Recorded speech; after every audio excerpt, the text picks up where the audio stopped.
Hello. So, basically, this is going to be my 3-month review of my Harley Benton SC-450 Plus HB. Now, I did a demo of this about 3 months ago, and, that did okay.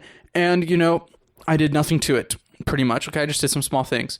Now, I've set it up how I wanted. I've done some work to it, and 3 months later, nothing's broken. Nothing's changed. I still love this guitar. So yeah, I'm going to go over it. So let's start with let's start with headstock and we'll work our way down to electronics and build construction, things like that. Well, I'll go over all the specs. So here is the headstock. It has Harley Benton logo, this thing here and this thing here with Klusen's tuners. Now I'm going to start with the tuners, okay? The tuners are these Klusen style tuners. In video, in pictures, they look okay. But in person, they look like this green, ugly color. They look hideous. They look cheap. They look like a Chinese toy, which is pretty much what they are, okay? But mine hold tuning pretty well. They don't wiggle. They don't jiggle. They seem fine. There's Gibsons with worse Klusens than these, I think. I've seen them, where people have all these repair videos online to make them hold tune. These are fine. They don't have any issues on mine.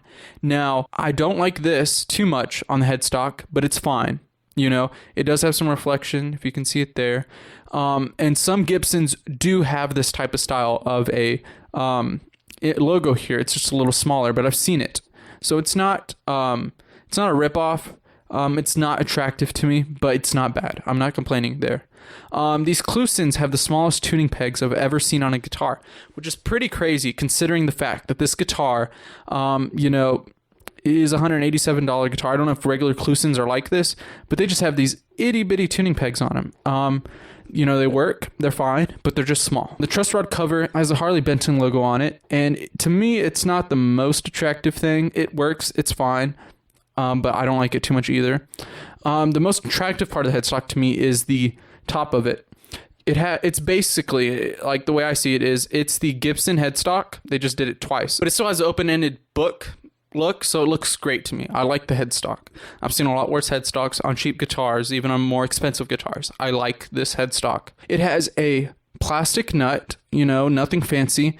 There's no cracks. It's not bending in. It looks fine. It works, right? Then the fretboard, okay? The fretboard is maybe the most different thing from a traditional Les Paul spec here. This is Paw Furrow or Baked Maple, basswood. It changes. I really don't know exactly what this is, but I'm pretty sure it's Paw Furrow.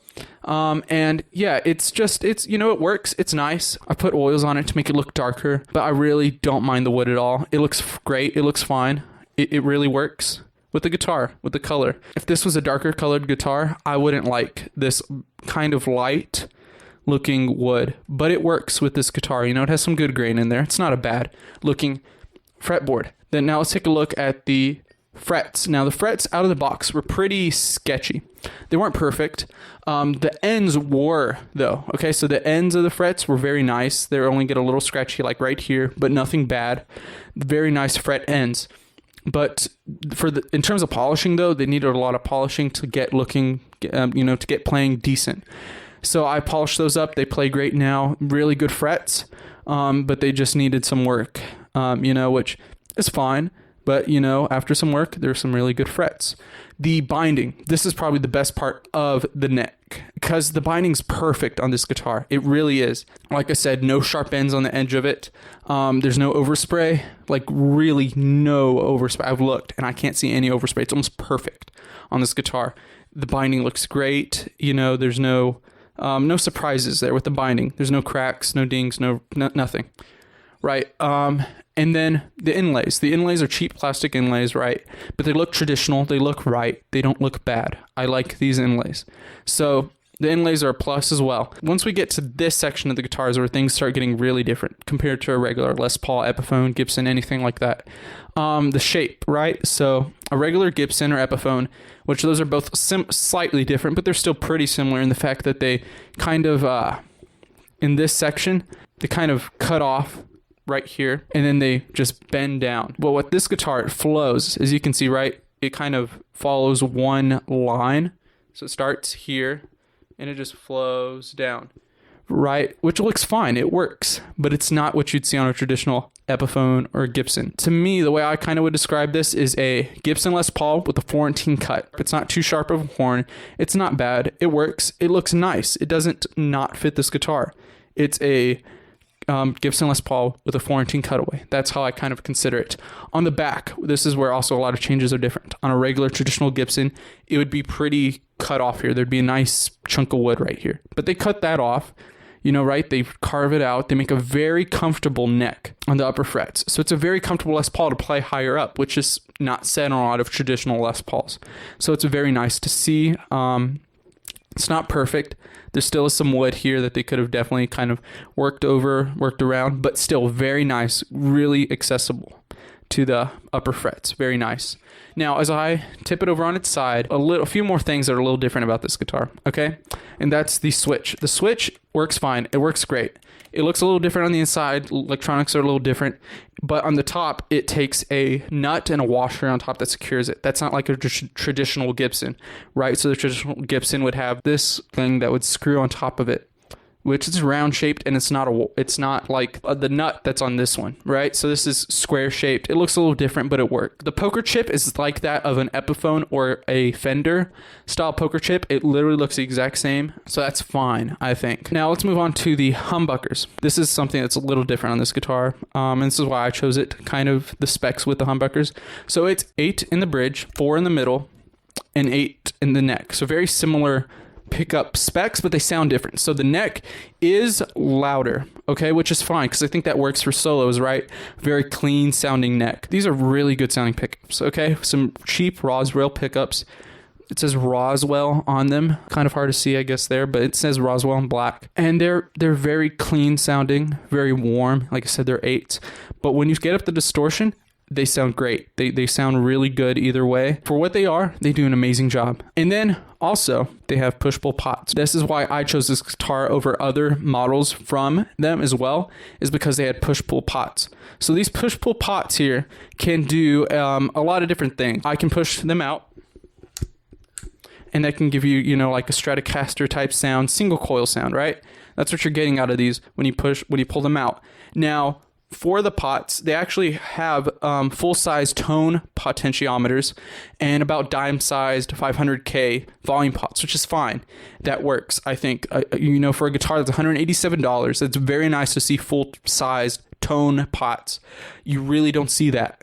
It's kind of crazy. So out of the tones in this, which I'll show you, there's no complaints. I love the tone of this guitar. Now here's where things get a little interesting. I'm going to go over the wood. So the wood, it's kind of a pancake body, which you can't see. I don't know kind of how it's built, but you can tell on the inside how it's built. So here's the neck, and then there's the neck joint, and then here's the body.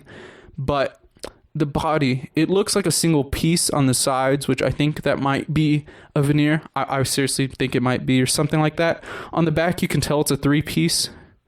If you look really closely, you can see 1 piece, and second piece, and then the third piece, right? But when you take off these back covers, you can tell that it's a pancake layered body, which means that the layers of mahogany are layered on top of each other. It's like 6 or 4, somewhere around there, layers of mahogany. So 3 pieces of layered mahogany put together, which is fine. That's not traditional. That's not what you would see on a Gibson or something, right? But pretty nice. It works, right? It's real mahogany throughout the guitar, and it has a real maple top. Now, I don't know about the flame, so this is where also things get pretty different. Okay, so I took off the pickups, which I'll show you the inside of them. And as you can see, there's no signs of a veneer. So when a veneer is usually applied to a guitar, you can see some of the overspray of that photo flame inside the pickups because they don't cover it off perfectly. There's none inside this guitar. All you see is the clear coat, which to me kind of says, okay, is this a real top? And as far as I can tell, it might be. There's a really good, nice, thick piece of maple on top of this guitar. And there's also almost no evidence that it's a veneer, which that's what it says on its website. That's what, you expect from a guitar like this, is that it's a veneer, but there's no evidence that it is. There is evidence kind of showing that it's a flame, that it's a true top, which is kind of crazy. And I'm not going to pick at this thing to find out because I really don't want to. But as far as I can tell, this might be a real top. And it does have some, it does change a little bit, you know, but you can get that out of a veneer as well. So it's kind of confusing, but I'll show you that, you know, it looks kind of like it might be a real top. Very nice thick piece of maple. And then the inside, okay, so the cavities in the back here were really dirty. So this is what you would expect from a guitar that's this cheap, right? So $187. They build these things really quick, and so there are some issues, right? So one of the main issues is that these inside cavities were really dirty. So I cleaned those up and they looked fine, right? But yeah, so there's some small things there and there that you might find that might be not expected, which you kind of should for $187 plus $30. I think I paid for shipping for this thing here to Texas, but it's a built. The pickups were way too high.